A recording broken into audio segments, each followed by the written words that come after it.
की, भारत माता की।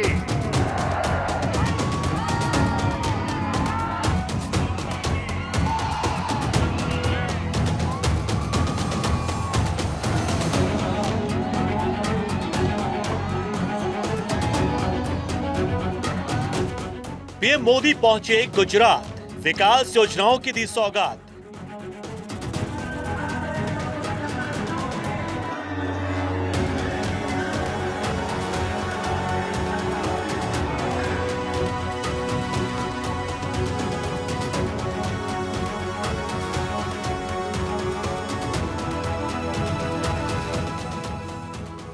वडोदरा, भुज और अहमदाबाद में पीएम मोदी ने किया रोड शो।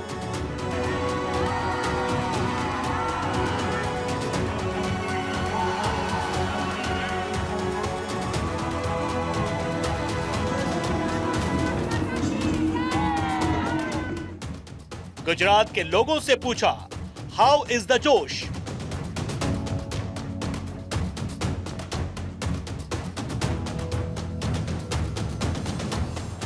दाहोद, भुज की सभा से पीएम मोदी का संदेश स्पष्ट। जब कोई हमारी बहनों के सिंदूर को मिटाएगा तो उसका भी मिटना तय हो जाता है। अपनी हदों में रहे आतंक के सरपरस्त।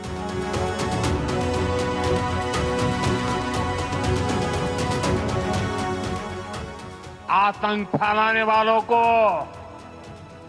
सपने में भी सोचा नहीं होगा मोदी से मुकाबला करना कितना मुश्किल होता है।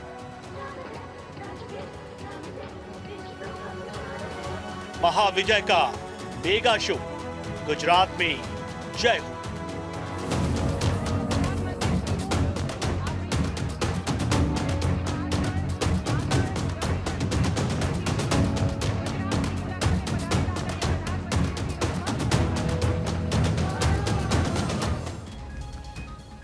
नमस्कार, मैं शिखा ठाकुर लेकर हाजिर हूं खास पेशकश महाविजय का मेगा शो गुजरात में जय हो।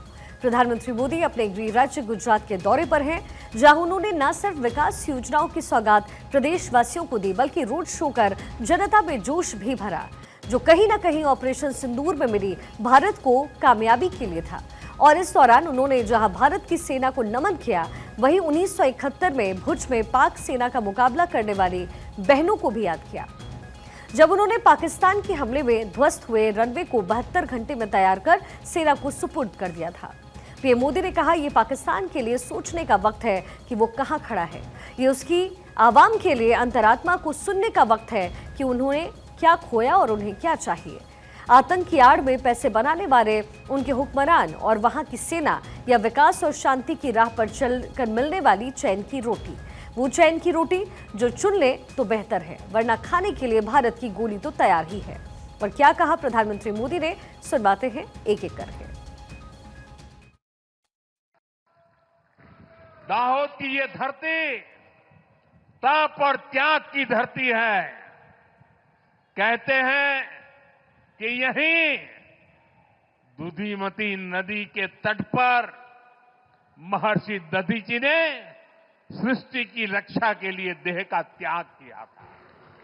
ये वो धरती है जिसने क्रांतिवीर तात्या टोपे के संकट के समय सहायता की थी।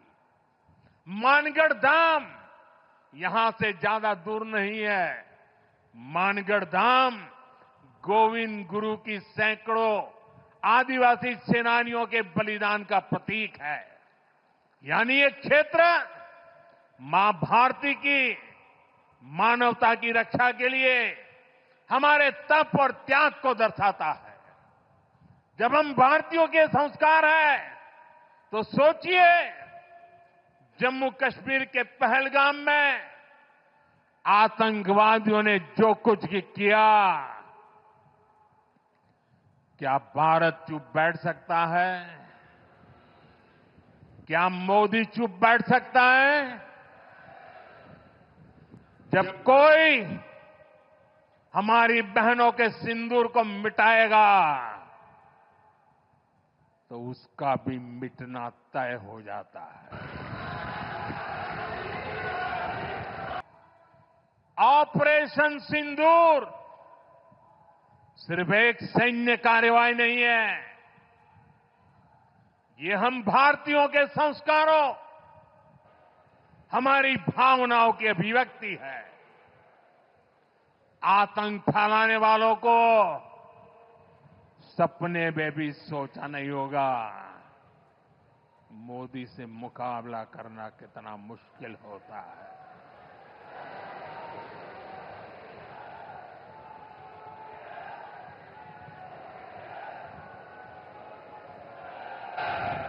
तिरंगा लहराते रहिए, तिरंगे की आन बान शान का जरा सोचिए, बाल बच्चों के सामने पिता को गोली मार दी।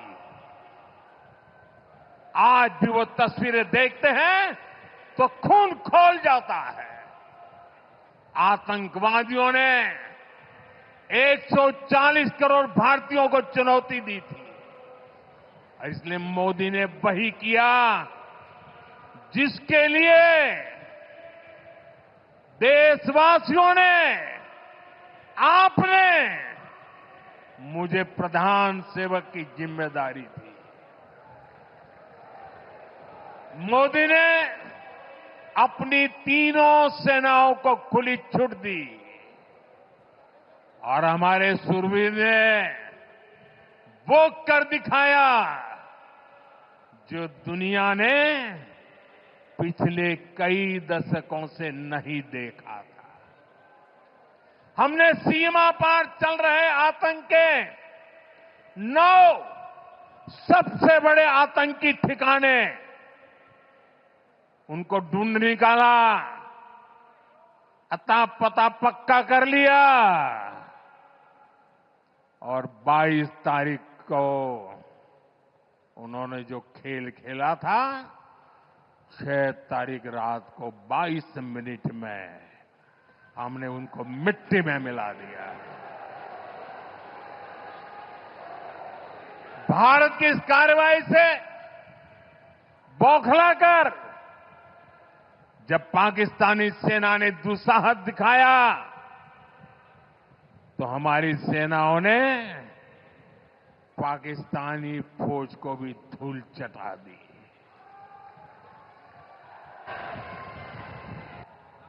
मुझे बताया गया यहां भी हमारे सेना के निवृत्त जवान बहुत बड़ी तादाद में आए हैं, हमारे कार्यक्रम में मौजूद है।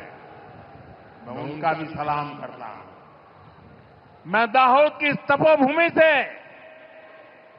एक बार फिर देश की सेना के शौर्य को नमन करता हूं। साथियों, बंटवारे के बाद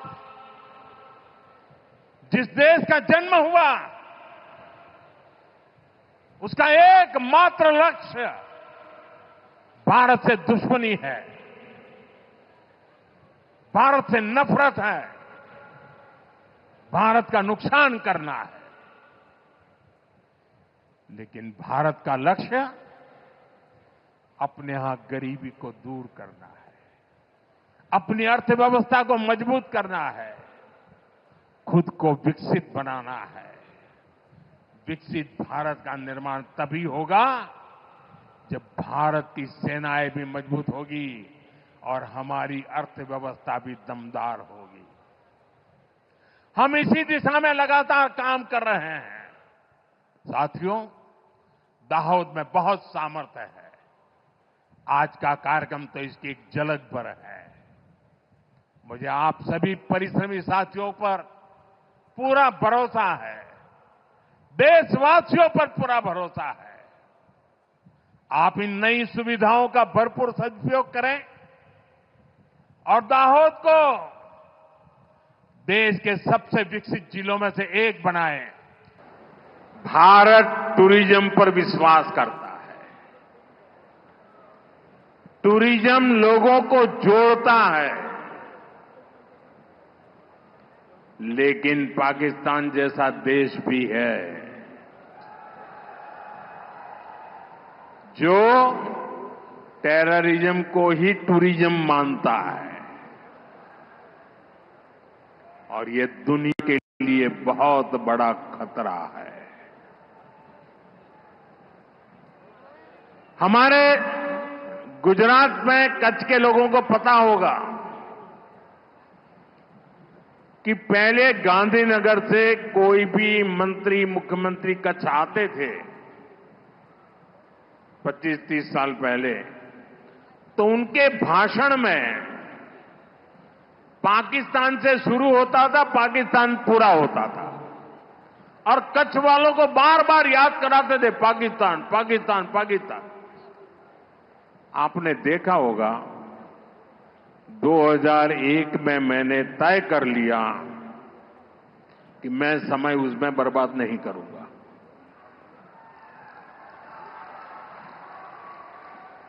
मैं कभी भी उस चीज के जिक्र ही नहीं करता था, मैं सिर्फ कच्छ की ताकत की बात करता था। भुला दिया था मैंने।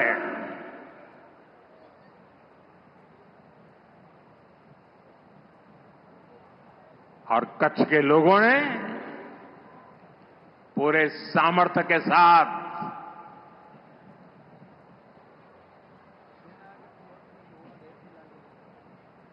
पाकिस्तान को भी ईर्ष्या हो जाए वैसा कच्छ बना दिया। दोस्तों, हमारी नीति आतंकवाद के खिलाफ जीरो टॉलरेंस की है। ऑपरेशन सिंदूर ने इस नीति को और स्पष्ट कर दिया है। जो भी भारतीयों का खून बहाने की कोशिश करेगा,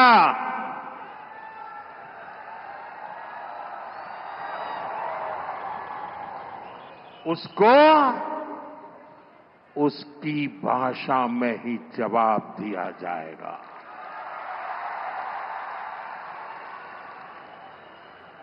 भारत पर आंख उठाने वाले किसी भी कीमत पर बख्शे नहीं जाएंगे।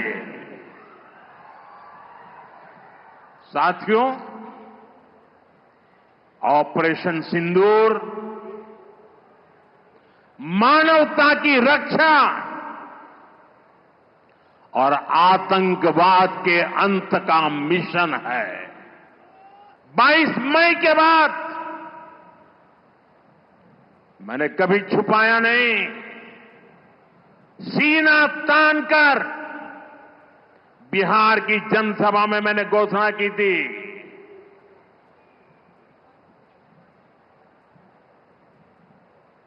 मैं आतंकवाद के ठिकानों को मिट्टी में मिला दूंगा।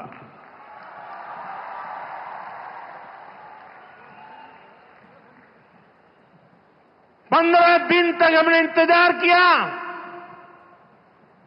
फिर पाकिस्तान आतंकवाद के खिलाफ कोई कदम उठाएगा, लेकिन शायद आतंकवाद ही उनकी रोजी रोटी है। जब उन्होंने कुछ नहीं किया तो फिर मैंने देश की सेना को खुली छूट दे दी। भारत के टारगेट पर आतंकवादियों के हेडक्वार्टर थे। सैकड़ों किलोमीटर अंदर जाकर के अगल बगल में किसी का भी नुकसान हुए बिना सीधी चोट करके आ गए। सटीक वार किया। ये दिखाता है कि हमारी सेना कितनी सक्षम और कितनी अनुशासित है।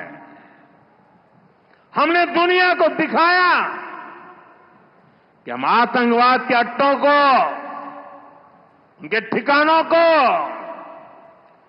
यहां बैठे बैठे मिट्टी में मिला सकते हैं। साथियों, भारत की कार्रवाई से पाकिस्तान कैसे बौखला गया ये भी हमने देखा है।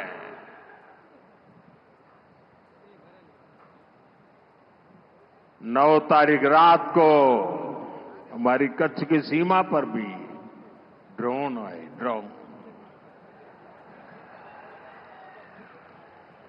उनको लगता था कि मोदी गुजरात का है, तो जरा गुजरात में कमाल कर हुए मालूम नहीं है। जरा 71 को याद कीजिए, ये जो वीरांगना यहां आई थी ना, उन्होंने तुम्हें धूल चटा दी थी। ये माताएं बहनें उस समय 72 घंटे में रनवे तैयार कर दिया और हमने हमले फिर से चालू कर दिए थे। और आज मेरा सौभाग्य है कि 71 की लड़ाई की उस वीरांगना माताओं ने आकर के मुझे आशीर्वाद दिए हैं। इतना ही नहीं, सिंदूर के वृक्ष का पौधा भी दिया है। माताएं बहनें, आपका दिया हुआ ये पौधा अब पीएम हाउस में लगेगा।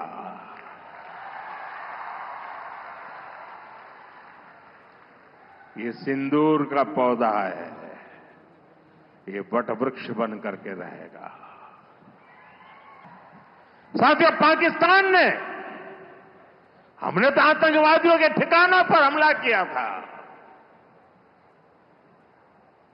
उन्होंने हमारे निर्दोष नागरिकों पर हमला करने की कोशिश की। और जब उनके ड्रोन दिखने लगे तो पलक झपकते ही एक के बाद एक, आपने देखा कैसे गिरते थे।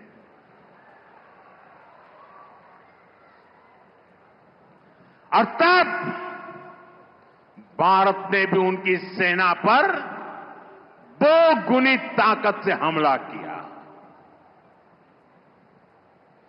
भारत ने जिस सटीकता से पाकिस्तान के एयरबेस को, उनके सैनिक ठिकानों को तबाह कर दिया,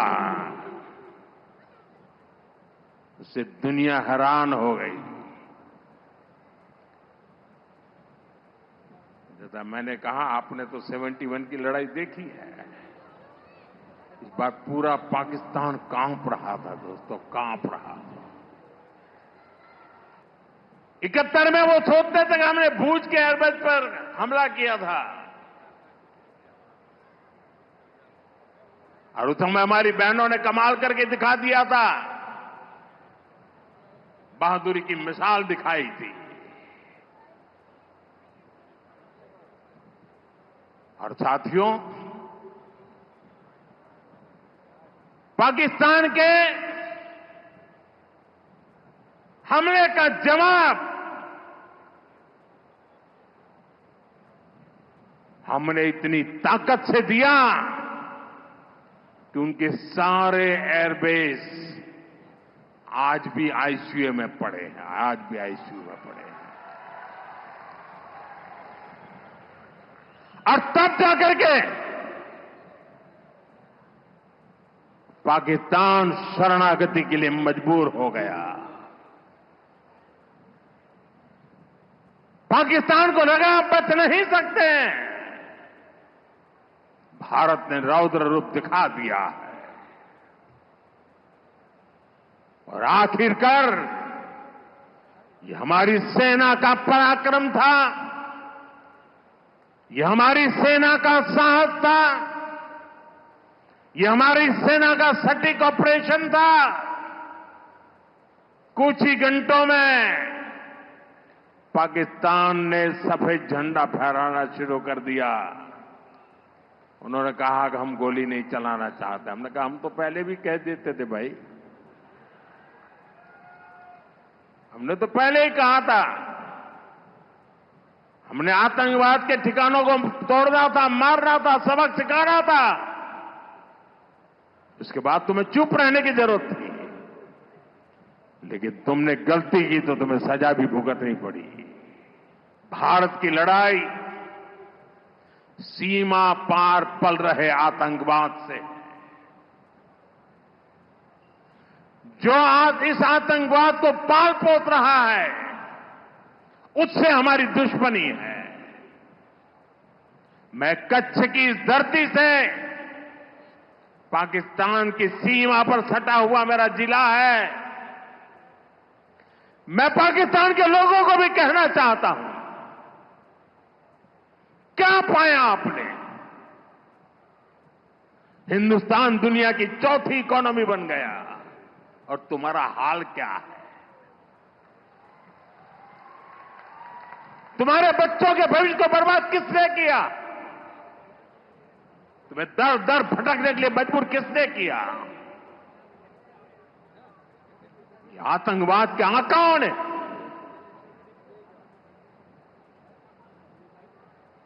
वहां की सेना का अपना एजेंडा, पाकिस्तान के नागरिकों, खास करके वहां के बच्चे, ये मोदी की बात कान खोल करके सुन लो। ये आपकी सरकार और आपकी सेना आतंकवाद को समर्थन दे रही है। आतंकवाद पाकिस्तान की सेना और सरकार के लिए पैसा कमाने का जरिया बन गया है। पाकिस्तान के युवकों को तय करना होगा, पाकिस्तान के बच्चों को तय करना होगा, क्या ये रास्ता उनके लिए ठीक है? क्या उनका भला हो रहा है? सत्ता के लिए जो एक खेल खेले जा रहे हैं, क्या उससे पाकिस्तान के बच्चों की जिंदगी बनेगी? मैं पाकिस्तान के बच्चों को कहना चाहता हूं, ये आपके हुक्मनारा, ये आपकी सेना आतंकवाद के साए में पल रही है। वो आपके जीवन में खतरे पैदा कर रही है, आपके भविष्य को नष्ट कर रही है, आपको अंधेरे में धकेल रही है। पाकिस्तान को आतंक की बीमारी से मुक्त करने के लिए पाकिस्तान के अवाम को आगे आना होगा, पाकिस्तान के नौजवानों को आगे आना होगा।